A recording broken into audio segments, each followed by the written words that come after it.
Ryan Stang here with you today from Stang Life Insurance Consulting. I am here with a trusted strategic partner of mine. We go back years and years now of working with the high net worth and the ultra high net worth in different areas. But I'm joined here by Stephen Bowles, my man from Catalyst Advisory. Hey, Stephen, Ryan. how we doing today? Doing great. Yep. Looking forward to this conversation. This really came out from conversations that you and I have all the time when we were talking about the changes that are coming with the sunset Yes. and our realization that while each of us are getting the message out and all these different platforms and conversations, that it would just be helpful to get it out there more broadly. And so our commitment in this conversation is we want to get all of the meat about the lifetime exemption and estate tax sunset in the first 10 minutes. And then who knows, we might still talk about some different case studies. And Right. I mean, you and I can talk for hours or forever often, but for the sake of people that are tuning in, that's all a subject around the estate tax piece. We're going to cover that early, and we're going to cover it efficiently. And quick is the key word because, as Stephen mentioned, I've been doing my research, and it seems like all the information coming out about this is like 50 minutes long. So we want to really wrap this into a 10 to 15-minute Mhm. conversation.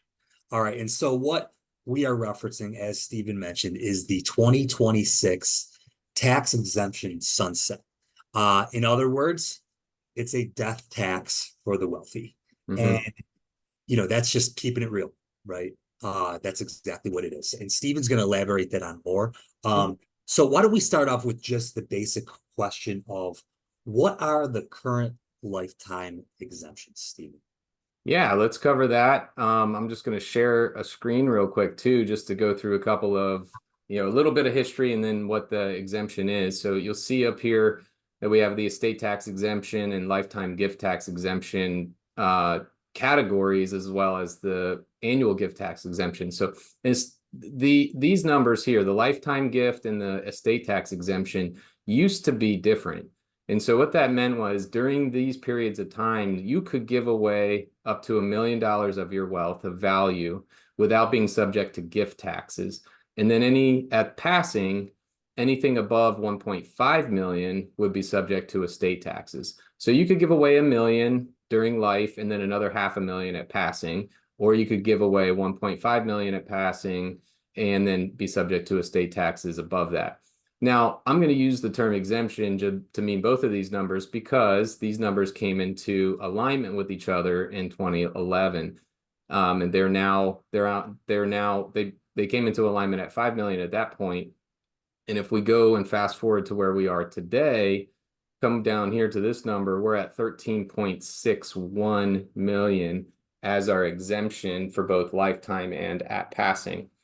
So what that really means, Ryan, is 13.61 million. You can give it away now. You can pass it on to your heirs at your passing, and that is per individual. So for a married couple, that's 27.22 million. And that far right column is your annual gifting of 18,000. That's 18,000 that you can give to anybody. You don't have to file a gift tax return for that. You're welcome to give it to Ryan and me if you'd like.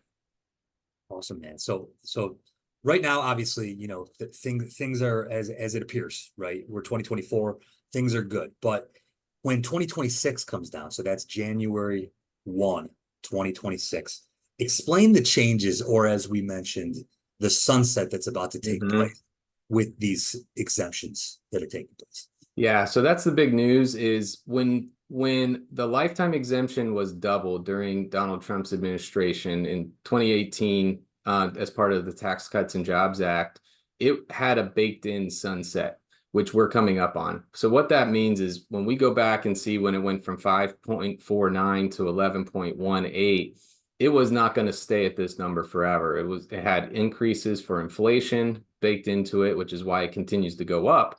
But if you see the little asterisks and double asterisks down here, it's going to be a little bit more next year, and then it's going to cut back in half in 2026. And so my estimate is that's going to be around 6.5 million per individual. So now estates for unmarried people that are worth 6.5 million, or married people worth 13 million into the future, are likely to be subject to estate taxes on the amounts above that. Pretty serious change. Big change. Big change, big change. So why don't we talk about who this is relevant for, and then we'll get into the strategy behind what maybe they should be doing right now, because we still do have a solid year and a half-ish, Mhm. to really get going with this, but we can't wait until the last minute either. Yeah. So why don't we start there? Mhm. Who should be looking into this right now, and what should they be doing? Yeah, because that 27.22 million is a huge number. And for some people, they'd sit there and say, okay, this isn't relevant to me. But when you look at 6.5 to 13 million, that starts to accommodate a lot more uh, households, and a lot more, especially business owners, real estate owners, that would sit there and say, on my balance sheet, while I don't have that money in the bank, on my balance sheet, I have a net worth of this. That's when it really starts to be relevant. Now, obviously, estate taxes are only due on the amounts above those, but estate taxes are significant. They're 40%. So if you have a net worth that's going to likely exceed that during your lifetime, and when you start to look at future values and projections based on small amounts of growth and go out 20 years, 30 years, whatever your life expectancy is, there's a lot more people that should be aware of this than maybe are today, especially because there's things that you can do about it. So to answer your question a little bit more directly, when you say, hey, who should be concerned about this, I would say anybody whose net worth is 5 million plus.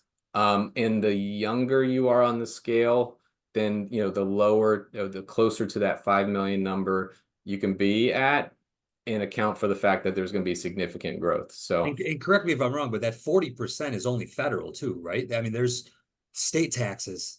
that's right. Yeah, you're in the great That state are of New out there. York. Yeah, you're. Love New York. Yeah. Uh, good times, right? Good times. No Yeah. coming out of our state.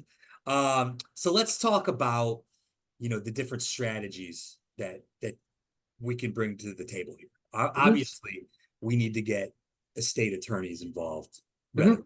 But before we even jump there, um, talking about net worth real quick, I think it's important to really dive into what a net worth is, and because we're not talking about just money that's in your bank account, right? What Right. else goes into a net worth, Stephen, when we're talking Mhm. about how they add up, what your net worth is upon death?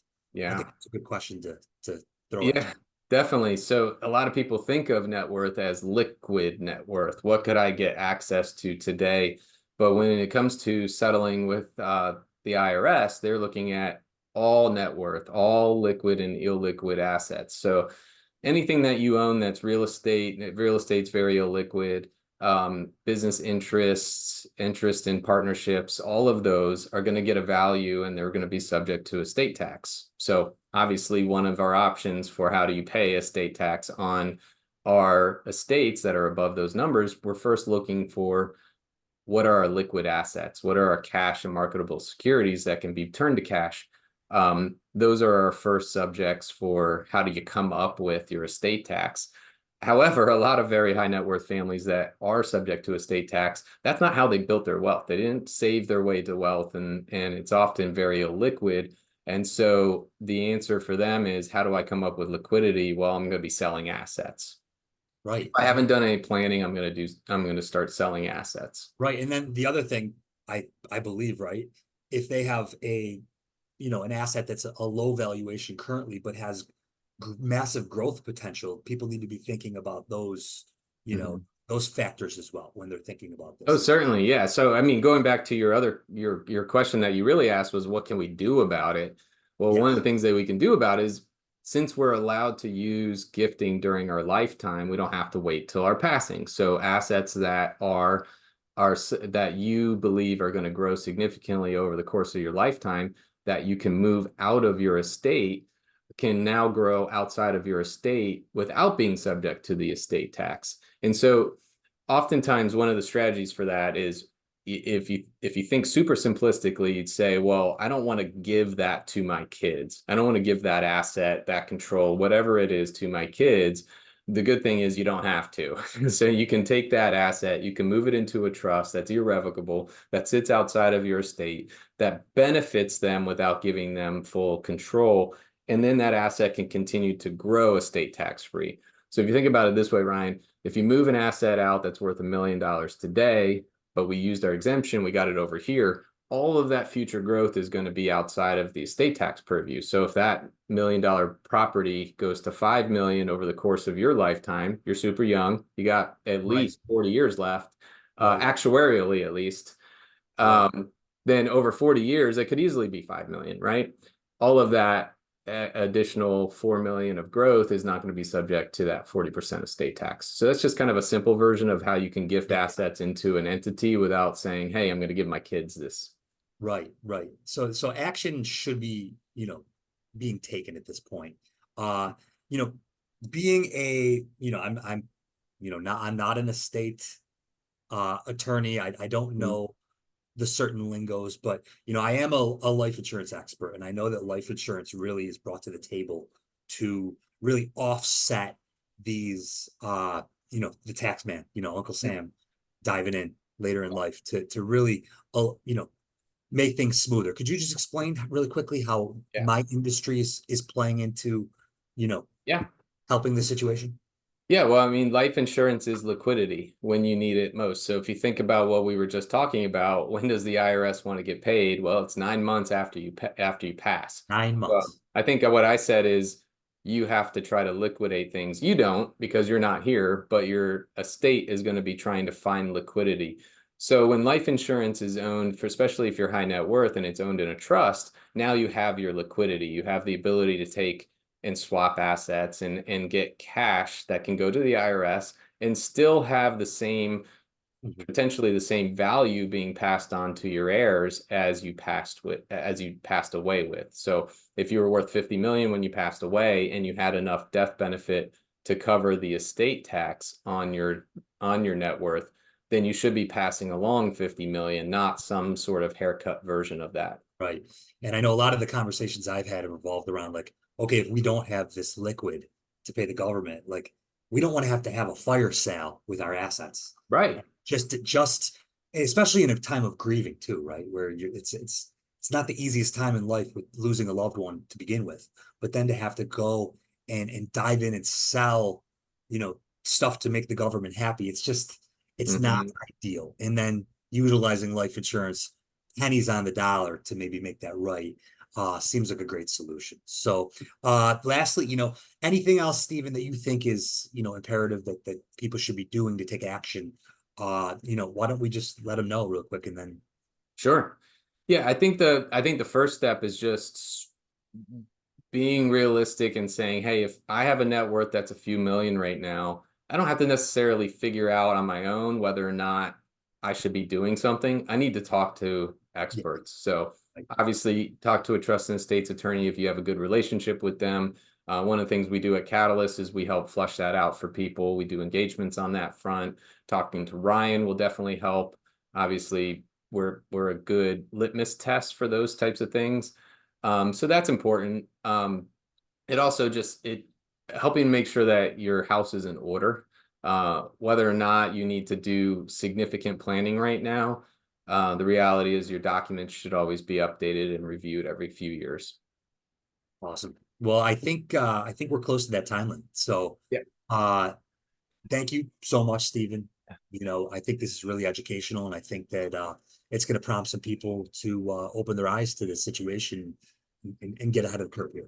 So appreciate it, Stephen. You got it. Thanks, Ryan. All right, bye. See